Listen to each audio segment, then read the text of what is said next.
G'day everyone, welcome back to another episode of the Australian Property Investment Podcast. I'm your host, Aaron Christie David, and I love bringing guests in that want to share their knowledge and I guess their years of experience with investors that want to grow their property portfolios. And we are all about building intergenerational wealth.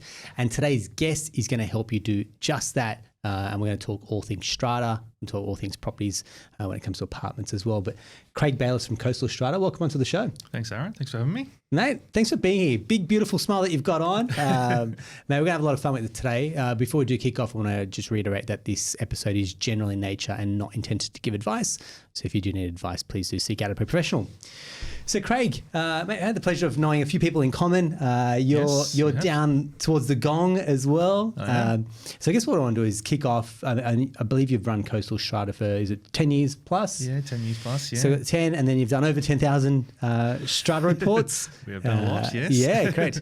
So I guess with that type of tenure, that many properties that you're seeing, we'll go into kind of what you're seeing, the good, the bad, the ugly, and what people need to know. Absolutely. Everything when it comes to buying a unit or apartment, for example. But before we do launch into there, what I call the 3 Ps, a little bit about yourself personally, professionally, and your property journey to date. Sure. Okay. Well, as you said, I'm Craig Bayliss, so I'm the business owner of Coastal Strata. So we're essentially a property research company. So we specialise in strata reports. That's how I like to term it. Yeah. I grew up in country Victoria. Went to university in Melbourne, and I've been in Wollongong area for a very long time after that. Yeah.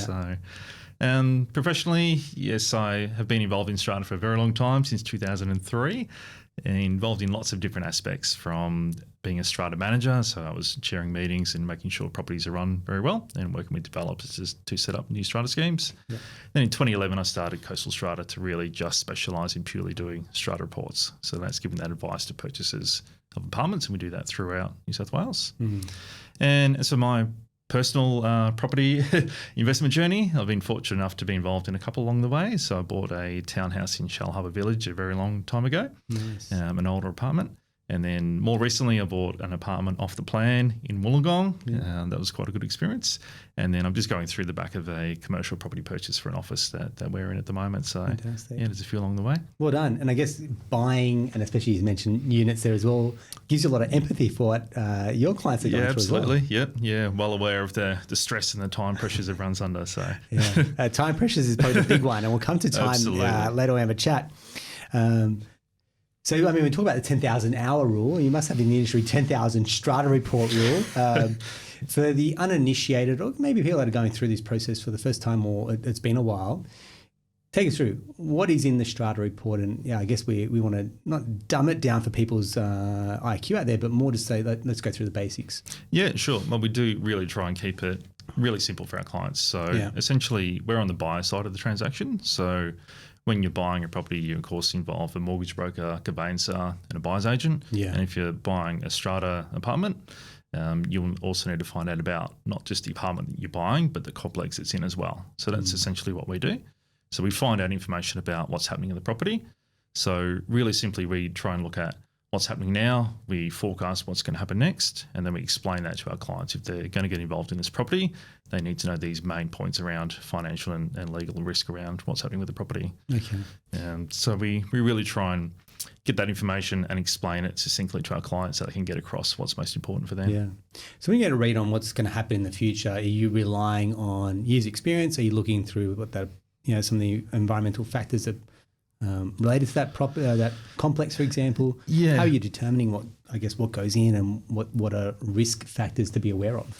Yeah, so I'm a licensed strata manager, and Kelly from my report team is as well. So we've got that experience in when we get access to all of the strata records. So sometimes that's thousands of documents and files. We know what's most important to filter in on. So we look at what have they spent money on, what are they planning to spend it on. So we get all that history from their meeting notices on financials, and then we look at the reports that properties have or should have. And that's like the Capital Works Fund plan to forecast what maintenance they should be doing. And then other reports like work health and safety. So there's lots of different data points that we look at, and then we try and interpret that to see where is this property situated with their money and repairs, and how is that going to play out later on. So beautiful. Because there's a few people that the conveyancer sit, I won't say behind the scenes, but back of house sometimes, for Yes, example. yep. And I see you guys almost fit the bill in that sense as well, right? Because most people go, oh yeah, finance, and it's a necessity. The agent's a necessity, for example. I won't say people overlook it, but it's almost like, how do people reach out to you? Because is it a conveyancer that introduces you as part of the purchase, or how do people find you guys? Yeah. It's back of house is a good way to describe it, because I mean that in the politest possible way. No, I don't mind that at all. Because if you haven't bought an apartment before, you don't know that you need to find out this information. Yeah. So if you've owned a house your whole life, you don't know that you can find out about the wider property that you're in. Some complexes are small and it's quite easy to see around, and you can try and get an idea of the property yourself. But if you're buying inside a very large strata scheme, some of them are quite complex and they have lots of different strata plans inside there. They might have commercial, residential, and lots of different lots in there. So you need to find out about the larger property itself. So a lot of our work does come through conveyances, so the purchaser might be aware of this information they need to get when they're going through the open for inspection, looking at the property. It's not until they go further along the line in making an offer perhaps, or hopefully before cooling off period going in, that's when we commonly get involved and try and get our information to the purchasers. So the earlier we can get involved once somebody's found a property, the better, because you've got more options with our report. So if you're, the sweet spot, I suppose, is when you have your offer accepted but you haven't signed the contract yet, because if you come back with our report, you've got that perhaps confidence that everything's okay and reassurance to go ahead. Now, you might have some negotiating power if there's some issues there that we're pointing out, or you might pull out of the purchase. So depending on where you're along that line, the earlier the better. Yeah, I mean, timing is critical here, because let's play this out. So you're looking at a property, you've gone on a weekend inspection, looked at a strata property, and then it's Monday morning, the agent's going to call you, or even over the weekend, there's negotiations happening. It's like, how quickly can someone go from where they are to trying to make an offer to getting their hands on a strata report, do you think? Yeah, well, once we're instructed, in most cases, it's 1 to 2 days for us to do that report. Okay. So we are pretty quick in what we do. Yeah. However, some strata managers take a little bit of time for us to get access to those records. So it can be longer than that for sure. So that's why we suggested if you've got some interest in a property and interest in that you'd like to go ahead as much as you can, you're starting to, of course, find out as much as you can about that property to give you that reassurance along the way. So that's when you should start getting involved and ordering that strata report. So purchasers do call us directly, of course, and start ordering that rather than waiting for their conveyancer to instruct us. Okay. But it's also a good tip that just like when you're starting to get finance, you need to do it, start preparing yourself months in advance. It's also good to start becoming aware of strata well before that. So start to learn the general terminology and get in touch with us. We have lots of resources on our website about the general terms and knowledge that you need to know. So when you're ready to pull the trigger on the property, you're not still learning about when AGM's held and those little more general questions. We can get straight into the property-specific ones. Beautiful. And I guess, having done this for so much time and then having produced so many reports, let's go kind of under the hood and pop it and say, what are some of the red flags? What are some of the deal breakers? What are some of the deal makers, for example, and where some of maybe the grey areas that you've seen in the past? Yeah, definitely. Well, property's not perfect in any way. So in some cases, there's always an issue that's going to be important for somebody. But some of the biggest issues we see for sure are where there's mention or signs of any major defects coming up.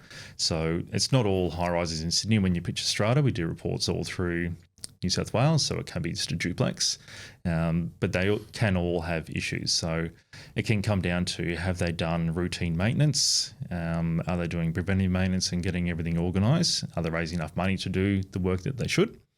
But then it's also, we look at things like the administrative fund, which is when you pay your levy, a portion goes towards like the running costs of the property. So it pays the insurance, the strata manager and lawns and gardens. Yeah.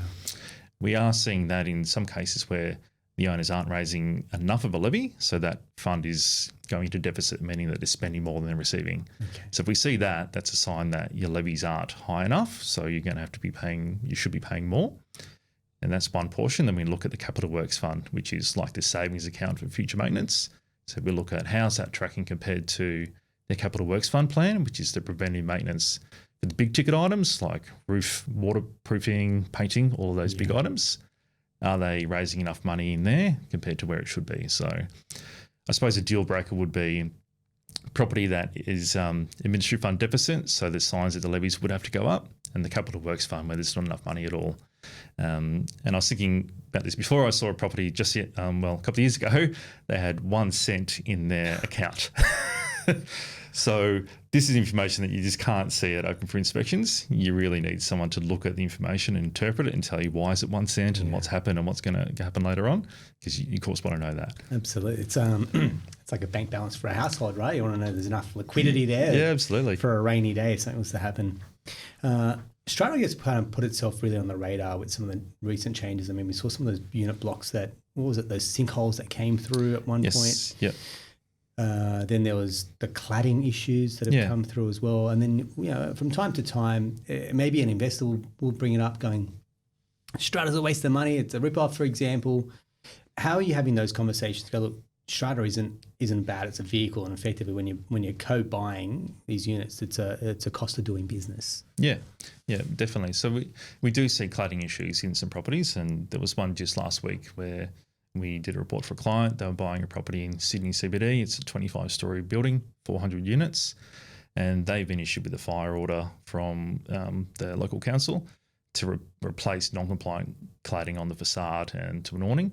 It's significant. There's an $8 million special levy, so that's about $20,000, give or take, per unit. Wow. I think they had the meeting in about May of last year. First portion was due in June, and then the second $10,000 in December. So it's a short time frame to come up with $20,000.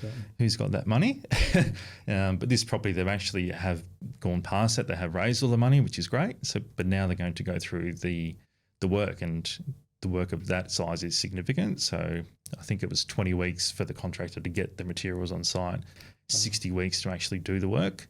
Crane, hoarding, everything. So there's going to be a lot of disruption for somebody living there. So 20 weeks plus 60 weeks is 80 weeks. It's a year and a half. Yes. And I suppose that's based on a good timeline as well. So what if it takes longer than that? Weather and... Yeah. So if your cash flow, you've had to outlay that money at the very start. So you, as an investor or a homeowner, you've had to outlay the cash from the get-go. There's no...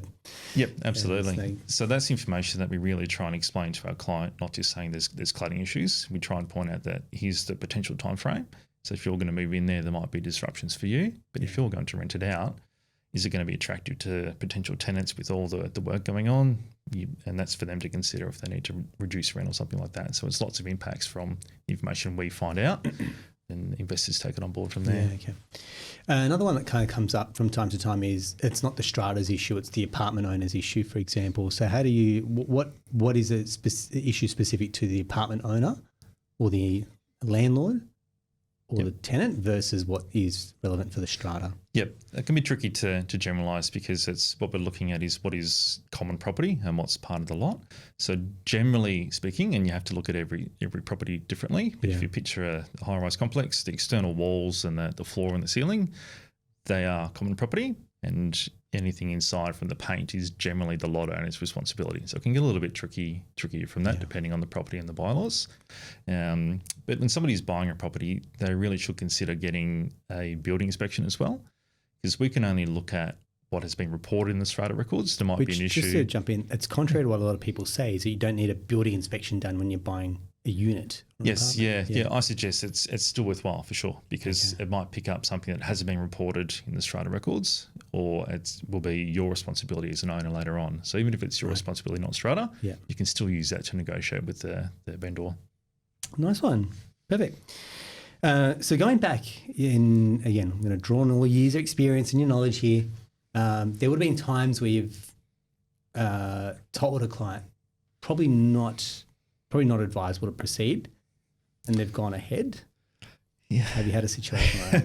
Well, it's tricky because we can't get into that. It's probably a little bit different from a buyer's agent role, giving advice, but we really try and have that conversation with that cladding example to really give that advice saying, here's a significant issue and you'll need to decide what to do from there. So we can't give that advice saying buy or not buy. Yeah. We certainly ask that from time to time, but we can't give that personal advice. But definitely the reports that we really want to get across to that could be an issue are those ones where there's financial risk. If there's defects and it's not costed yet, meaning that we know there's a problem but we don't know who's going to pay for it and how much, they're the ones that it could be a big special levy or a non-event. But we need to get across to the purchaser that there's something happening here and you need to be aware of that in your decision. So What are some of the other blind spots that you've kind of picked up for other people when they're going through? Because obviously they're very excited.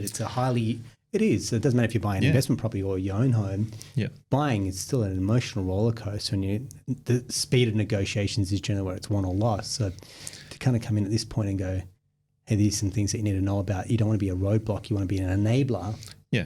And help with those decision making. But where do you come in and say, look, we need to draw a line and make sure that we're just last week in Wollongong, had a client buying a property. I think it's 25 units in a 7-story building, 2017.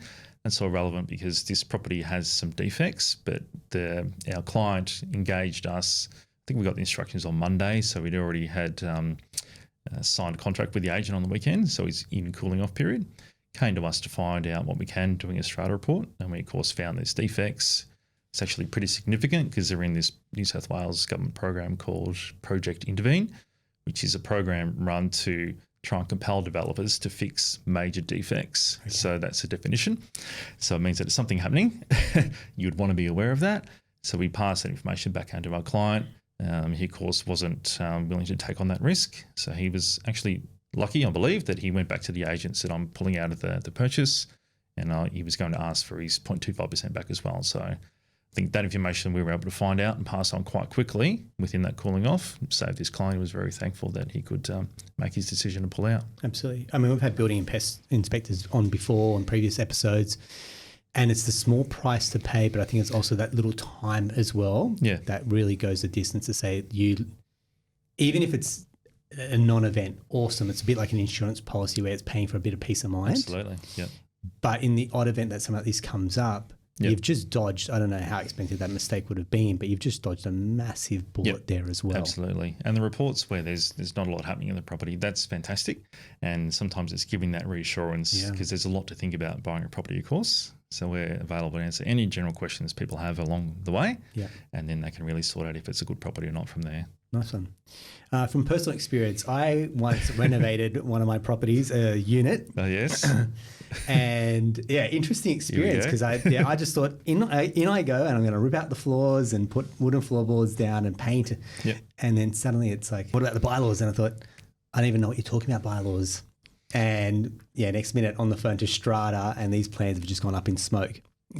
So take us through what's involved with renovating an apartment. What approvals do you need, and where do bylaws fit in? Yeah, I would say that's a fairly common approach, unfortunately, to jump in and do work before you get the approval. Putting the horse before the cart, right? So I think going back to, you need to look at what is common property. So I just had a client this morning saying they're buying a property that we did a report on. They'd like to put in hybrid timber flooring and renovate the kitchen, bathroom and laundry. So if you're doing renovations like that, there's some items for sure that are common property that you need permission from the group to alter, because essentially you're changing the common property. Like a bathroom example, to really drill it down, is if you're renovating a bathroom, you need to remove all the existing fittings and the waterproofing and the tiling. The waterproofing and the tiling on the floor, that's common property. So that's where you need permission from the group to do that. Yeah. Because the group wants to make sure that what you're doing is going to be done the right way and you'll be responsible for that work later on. So that's essentially why you need permission from the group to do it. Yeah. If you're going to do a renovation like that, I think it's fairly unlikely that it's going to be knocked back if you're approaching it the right way. You probably start the process getting quotes from contractors to say, this is what I want to do, of course, to see if it's financial for you. Send it to your strata manager and they'll guide you on whether it's something that can be done under the existing bylaws. Some properties are a bit more friendly in that they have bylaws already that allow certain works like this. Other ones won't. So you'll need to actually get permission from the group. So that might be different levels of approval. It might be at a meeting and a bylaw, or just at a meeting and documented. So I think definitely go at it the right way by getting the quotes, speaking to your strata manager, saying, I want to do this, what do I need to do? And then go from there. Yeah. Definitely learned from experience on that. That's for sure. Airbnbs or short stay accommodation, that comes up from time to time. And does that differ by complex, or is there a generic state rule? Where does that come up? Some properties, a lot of investors that we have say great locations, down the beach, down the Gong, for example, Northern Beach has got a lot of clients, Airbnbs in Surrey Hills, Balmain. What do they need to know about? Yeah, some properties do have a bylaw, so the owners have changed the bylaw to put in restrictions around short-term letting. If that's the case, we really highlight that to our clients, saying, hey, could be important for you, the short-term letting restrictions. But it does come down to the local council as well, so it's not kind of a blanket, it's more of a state policy, I believe, and the local councils. So you need to check the strata, but then also with your conveyancer, ask, are there any restrictions on the title for the property? Okay, beautiful. Thanks very much. The other one I've got is small complexes versus big ones. They would naturally, and you mentioned before, I think some even have commercial down the bottom, for example. So what are the distinct differences that you've got, like a small Art Deco building, say towards, King's Cross, some beautiful ones out there, versus some of the newer complexes that you get out towards, say, Waterloo or Zetland, versus the mixed use commercials that might get on a busy strip. Sure. How do they all differ and vary? Yeah, very different. Like a small complex, one of those Art Deco examples might only have a few units in there. You probably know most of your neighbours, or if you don't, you know who lives in the building. Yeah. And you can see most of the facilities that they probably don't have swimming pools and the lifts and huge communal areas. So generally the levies might be a little bit lower depending on where they're at, so they can maintain that. The larger complexes for sure can have facilities like lifts, gyms, the pools, all of those expensive items. And I did a report on property not long ago. The ministry fund was $3 million per year, raising all the running costs of the property and about $1 million into the capital works. So it's like a big business in a way. Absolutely. There's a lot of money going in and out. So there's a lot of decision makers there. So sometimes in a smaller complex, you've got a clearer say amongst your co-owners as to what you're going to do, whereas in a bigger complex, you've got the facilities, depends on what's important for you. Of course, you might have access to those amenities by buying into that complex, but then you have to pay for that as well. So smaller complexes, although they can be tricky, if you're in a block of 2 and you don't get on with your neighbour, nothing can get done. And we have seen that for sure. So you need to be aware of that too. Yeah. Does the way that it's run, you said it's Strata, the Strata manager is like an extension of a business, right? For properties of that size, it's enormous. There's a lot of work that goes into setting the levies. Yeah. Can you imagine trying to run a business of that size and that volume of revenue, and you set your revenue based on your costs, what your costs are, and then trying to organise all the owners at the meeting. So it's a very big undertaking for sure. Absolutely. Do you see that as one of the linchpins for success versus failure? Like and you don't exactly get a say in who is the Strata manager, right? It's tricky. You get a say, but not much, because it depends on most Strata managers are appointed under a certain term, which is good. So they're appointed for a couple of years. It might be up to 3 years. So you can have a say, but the best Strata managers are the proactive ones for sure, that are actually getting on the front foot, pointing out things to owners, saying, you asked for these certain reports, what are we going to do about them, and keep really driving things. You might hear a lot that people say Strata's very slow, that you have a meeting, you don't hear anything till the next meeting. Yeah. That can happen for sure, but the best Strata managers work with active owners. So if you're an investor buying into a property, get involved in your committee. And that's exactly what we tell every investor is. And you go to these meetings and you understand why, because they're making decisions based on what's good for everyone. So if you're not having a seat at the table, you're going to get hit with these levies, or it's going to come at a bit of a surprise for you, versus if you can have a seat at the table, you're going to be part of those decision making. Absolutely. And just sometimes just holding your Strata manager accountable, just saying, where are we at with this? Do you need any help getting quotes, or just really driving things? Otherwise, things can drag on for longer than they need to. Yeah, okay. Perfect. So if you had parting words for someone that's looking to buy a Strata property, what's kind of your parting words? Parting words, I would say definitely consider getting a Strata report, even if you think that you can see everything around the property and you're okay with the information you've got. It's worthwhile getting an independent company such as ourselves to actually give you that insight as to what's really happening. Yeah. I think that's the main thing to get across. Absolutely get all the information you can to try and make that informed decision. Beautiful. And I think the other one that I've picked up is the importance of getting a building report inspection. I think that's one thing that gets commonly overlooked, and there's people that are constantly given that advice, so you don't need that building report done, whereas I think based on your expertise, you're saying highly recommended. Yeah, absolutely. I think get as much information as you can so you've got that confidence to proceed or otherwise for sure. Wonderful. Hey, Craig, really appreciate you coming in, sharing your knowledge, your wisdom. Like I said, if you are thinking about buying a unit or apartment, this is definitely an episode that you want to check out. We'll include details to Coastal Strata and Craig and his team. I think you've got some great resources on your website, some of those FAQs. I've jumped in there and had a look as well. Absolutely. So if you're considering buying a unit, jump on, have a look, or reach out to our team. Wonderful. Hey, mate, thanks very much. Really appreciate it. Thank you. Thanks for your time. That's all right. That's a wrap for another episode of the Australian Property Investment Podcast. And if you found that helpful, a couple of things. One is leave us a review. That's kind of our way to getting feedback that you guys are loving what we're putting out here as well. Or if you've got questions for future episodes or even a guest that you'd love to have on, please drop us a line as well. Send us a DM via our Instagrams. Generally, people are sending us a lot of messages. Love to hear from our listeners as well. That's a wrap. Talk to you next time.